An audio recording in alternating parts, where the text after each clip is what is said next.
My criminal career probably started when I was 10. I remember one time my father was struggling with his substance use disorder, and my mom was just sitting like at the kitchen table, and she was sad, and I knew it was because we really didn't have nothing to eat.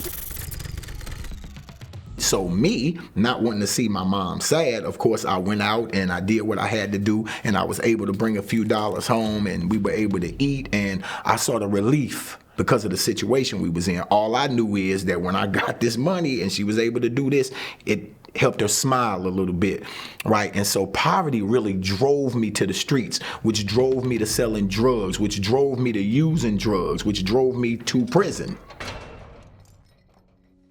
People often ask me that, what was your coping mechanism? I said, reading. All of the information that I was acquiring was for the purpose of self-discovery. I was trying to figure me out. I can articulate stuff sometimes in a good way, but for the life of me, I couldn't figure out how to answer that felony question. I struggled with it because I knew I would have to have employment, right? And I knew that eventually, after being locked up for 23 and a half years, this is my mindset. When they go back and they look at my work history and they see the last job I had was in 95 and this 2018, they're gonna be like, well, what's going on? Connections came and they gave me a simple solution for what was complex for me, right? I ain't gotta explain no gap in my work history, and I was able to navigate that felony question. But I'm humbled, for sure. I remember Magic Johnson said something.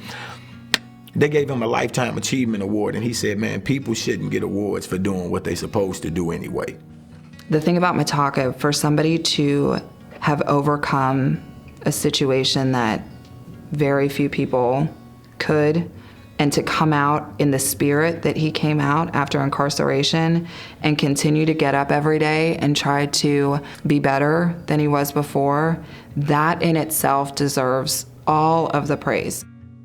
He's very much in the community. He's where the work needs to be done. He's involved in all the circles out there that are really trying to have an impact, right? And so he has this mission of, I need to impact my community, help my community change, because this is where my daughter's gonna be raised, right? I tell her all the time and she won't understand, like, we grew up differently. I have a college fund set up for her, a life insurance policy where she's the primary beneficiary. Nobody had that for me, so it's important that I break this generational cycle. What's my job? To protect me. And do what else? To provide for you.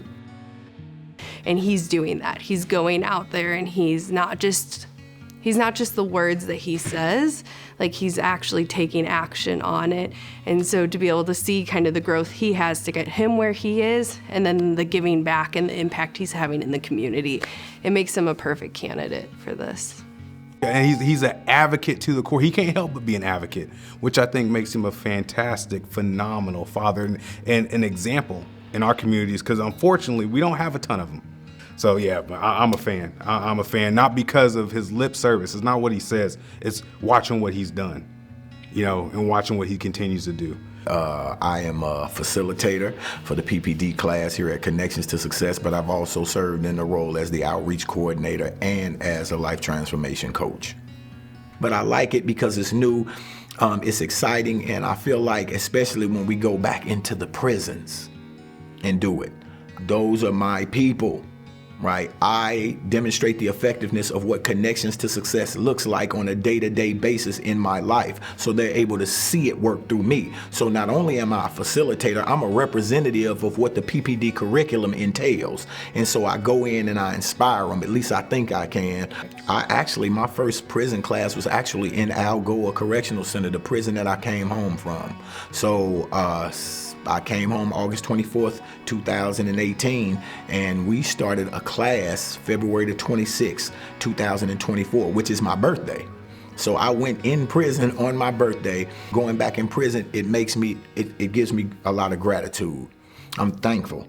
And so, because I know what it's like on the other side, and I know that if we don't have the right supports, if we don't have the right skills and the right tools, then the potential for us to fail is great versus the potential for us to succeed.